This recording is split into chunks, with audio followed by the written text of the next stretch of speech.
బ్రహ్మానందం గారు, పద్మశ్రీ బ్రహ్మానందం గారిని వేదిక మీదకి సాదరంగా ఆహ్వానిస్తున్నాము.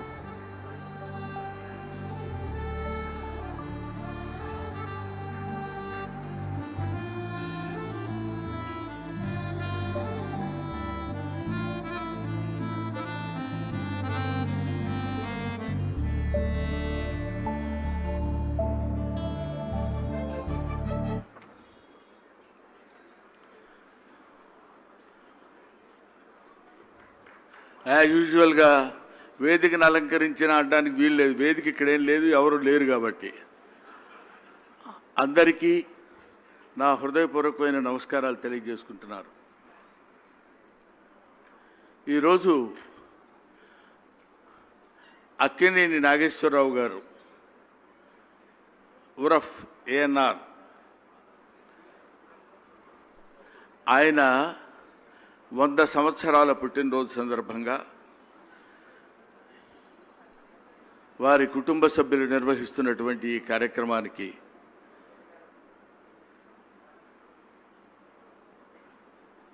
నమస్కరిస్తూ ఏఎన్ఆర్ గారి విగ్రహాన్ని ఆవిష్కరిస్తున్నప్పుడు ఆ విగ్రహావిష్కరణ చూడటమే ఒక మహద్భాగ్యం. అటువంటిది ఆ విగ్రహావిష్కరణ సభలో మాట్లాడటం అనేది కూడా ఏనాడో చేసుకున్నటువంటి పుణ్యం. నాకెంత టైం ఇచ్చారో తెలియదు. దిగిపోమ్మని మాట్లాడేదాకా మాట్లాడుతూనే ఉంటాను. ఎందుకంటే ఆయన గురించి ఎంత మాట్లాడినా ఇంకా మిగిలిపోతూనే ఉంటుంది. కాబట్టి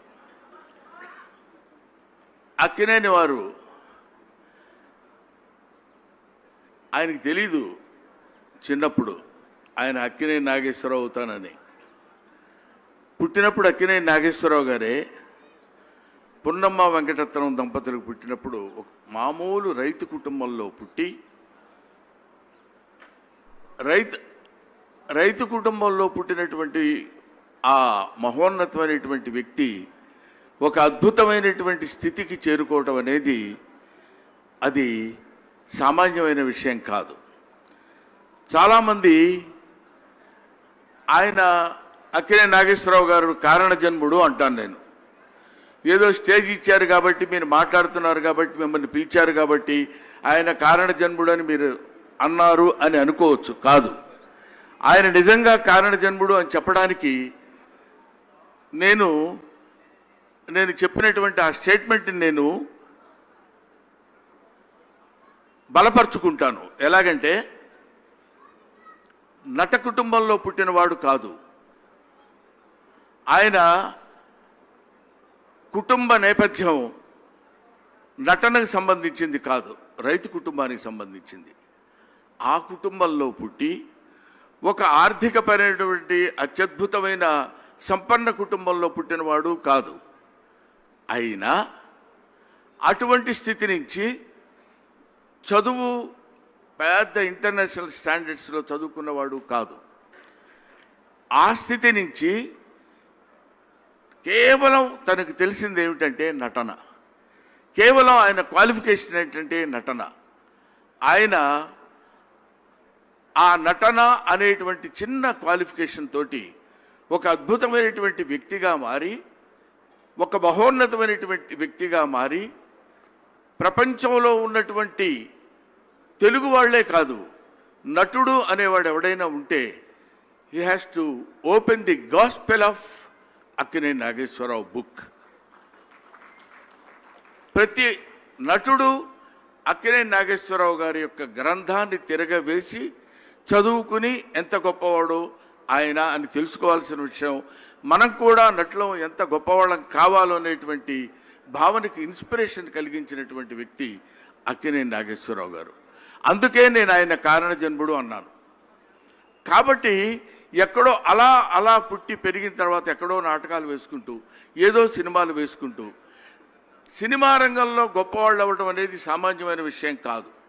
ముఖ్యంగా చదువు లేనటువంటి ఒక వ్యక్తి సినిమా రంగంలో ప్రవేశించినప్పటికీ అందరూ చదువరులు, సంస్కృతం తెలుగులో అత్యద్భుతమైనటువంటి ప్రావీణ్యం కలిగించినటువంటి అప్పట్లో నటులున్న సమయంలో ఈయన ప్రవేశించారు చలనచిత్ర రంగాల్లో.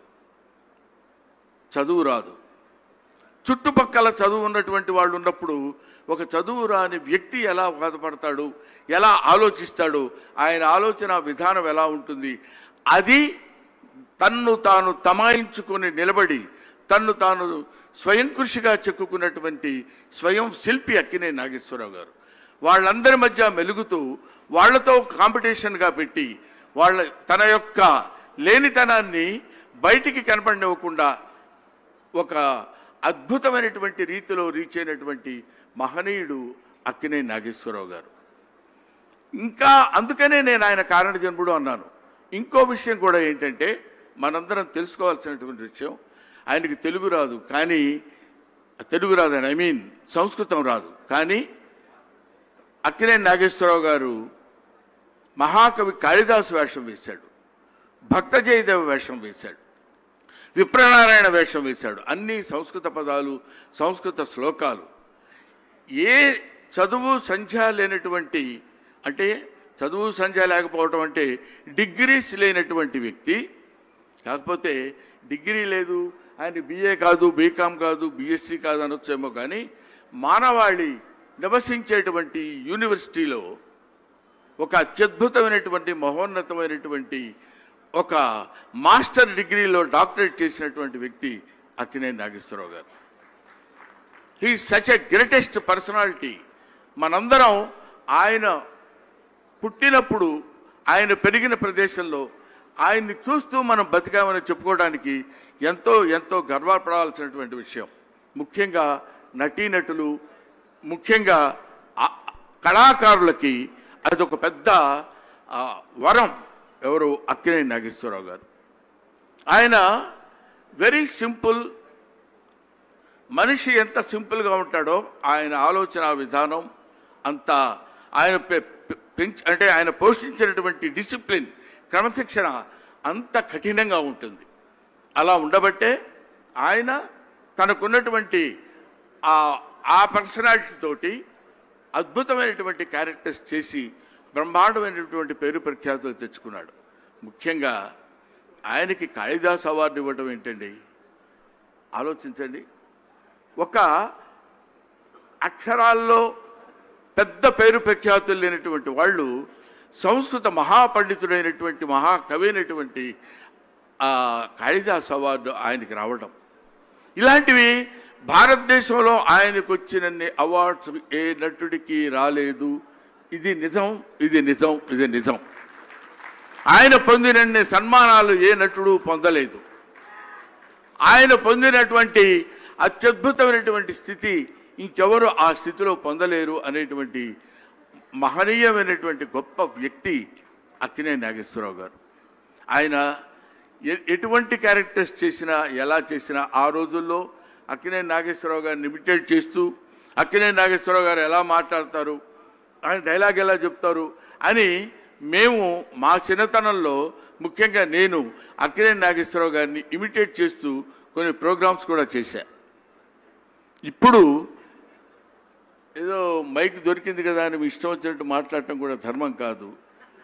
నేను కూడా సమయపాలన ఉన్నవాడిని. సుమా, నువ్వు నా దగ్గరికి రావక్కర్లేదు, నేను వెంటనే దిగి వెళ్ళిపోతాను, ఆ విషయం నాకు తెలుసు. కాకపోతే ఇందాకే చెప్పాను, ఆయన గురించి ఎంత చెప్పినా తక్కువే అవుతుంది. కాకపోతే ఎంత చెప్పినా తక్కువే అవుతుంది, కానీ చెప్పకుండా ఉండలేం. మహనీయుడు ఆయన. అందుకని అక్కినేని నాగేశ్వరరావు గారు ఆ రోజుల్లో ప్రేమనగర్ అనేటువంటి ఒక సినిమా, ఆయన ప్రేమనగర్ సినిమాలో ఒక చాలామంది మిమిక్రీ కళాకారులు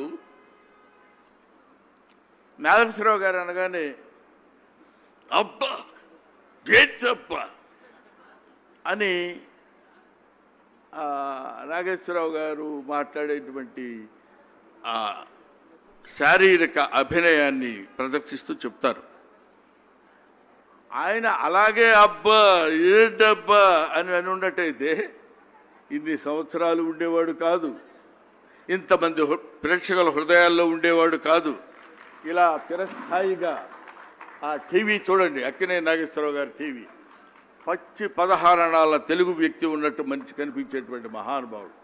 ఆయన అక్కినేని నాగేశ్వరరావు గారిని ప్రేమనగర్లో నాకు ఒకసారి ఎందుకో చిన్నప్పుడు కాలేజీలో చదువుకుంటున్న రోజులు గుర్తొచ్చి ఆయన ఒకసారి ఇమిటేట్ చేస్తే బాగుంటుంది, ఆయన ప్రేమనగర్లో చెప్పిన డైలాగ్ ఒకసారి చెప్తే బాగుంటుందని. బాగాలేకపోతే అనుకోకండి, ఏదో పర్లేదులే చేసేయాలని నెట్టేసేయండి, అంతేగాని దారుణంగా తిట్టుకోకండి. అంత తిట్టుకునేటట్టు నేనేం చేయను అనుకోండి, లేకపోతే ఆ స్టేజ్కి రాను.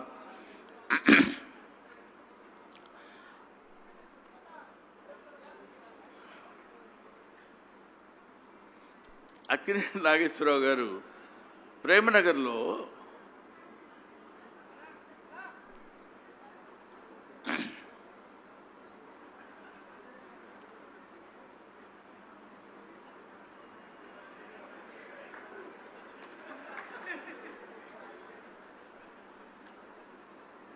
కడుపు తీపి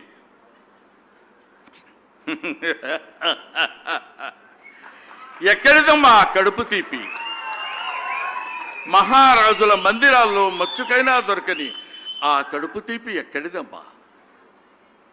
ఆయమ్మే నన్ను పెంచింది, ఆయమ్మే నన్ను పెద్ద చేసింది, చివరకు ఆయమ్మే నా కోసం ప్రాణాలు కూడా వదిలేసింది.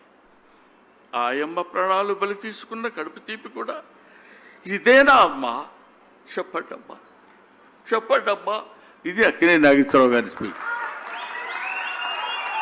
సో ఆ రోజుల్లో అక్కినేని నాగేశ్వరరావు గారు ఆయన ఇమిటేట్ చేస్తూ ఆయన వేసుకున్న చొక్కాలు, ఆయన ఎలా నడిచేవారు, ఇవన్నీ పిచ్చి పిచ్చిగా అంటే పాటించినటువంటి వ్యక్తులు కాబట్టి ఆయన చెప్తూ, ముఖ్యంగా ఆయన ఎంత పెద్ద స్నేహశీలి అని చెప్పడానికి, ఇప్పుడు సర్కస్లో సింహాలు ఉంటాయి, పుళ్ళు ఉంటాయి, వెంకయ్యనాయుడు గారు ఉంటారు, అంతకంటే గంభీరమైన వ్యక్తులు కూడా ఉంటారు, మాలాంటి కోతులు కూడా ఉంటాయి సర్కస్లో, బఫూన్లు.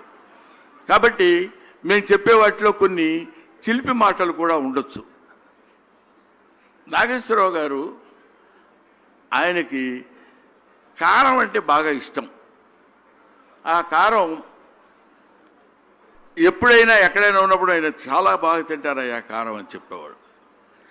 సరే, నాకు వెనకని చూస్తుంటే వెన్నుపొడి పొడిచేటట్టున్నారు, కొంచెం భయంగా ఉంది, అందుకని నేను దిగిపోవటం మంచిదేమో, దిగిపోమని చెప్పే కంటే ముందు అని. ఆయన గురించి, వ్యక్తిత్వం గురించి, ఇదిగో ఇందాక మన మిత్రులు యాదగిరి లక్ష్మీప్రసాద్ గారు చెప్పినట్టు, ఆయన ఎన్నో దాన ధర్మాలు, ఎన్ని కాలేజీలకు ఎంతో వితరణశీలి అయినటువంటి వ్యక్తి, అంతకు మించిన స్నేహశీలి, అంతకు మించిన గొప్పవాడు. ఎందుకంటే మా ఎదురుగా కూర్చొని ఉన్నారు సుబ్బరామిరెడ్డి గారు. సుబ్బరామిరెడ్డి గారికి ఆయన అంటే ఎంతో ఇష్టం. అక్కినేని నాగేశ్వరరావు గారికి కూడా సుబ్బరామిరెడ్డి గారు అంటే ఎంతో ఇష్టం. వాళ్ళిద్దరి మధ్య విడదీయరాని అనుబంధం. వాళ్ళిద్దరి మధ్యలో కూర్చున్నాను ఒకసారి.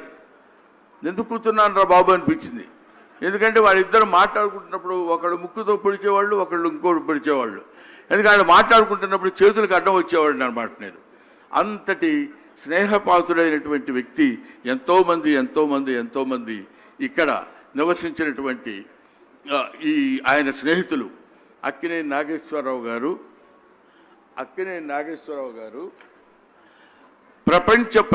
ప్రపంచమంతా విస్తరించినటువంటి ఒక మహోజ్వలమైనటువంటి నట వృక్షం. ఆ వృక్షం కింద మనలాంటి నటీనటులు అందరూ వెళ్ళి ఆ చెట్టు కింద రాలిపోయినటువంటి పూలను ఏరుకుని మళ్ళీ ఆయన పాదాల దగ్గర వేసి అర్చించుకునేటువంటి సౌభాగ్యం మనకు కల్పించినటువంటి మహనీయుడు అక్కినేని నాగేశ్వరరావు గారు. కాబట్టి ఆయనకి హృదయపూర్వకమైనటువంటి నమస్కారాలు తెలియజేసుకుంటూ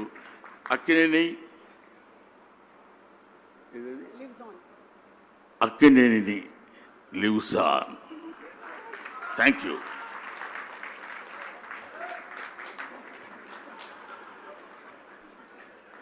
చేయాల్సిందంతా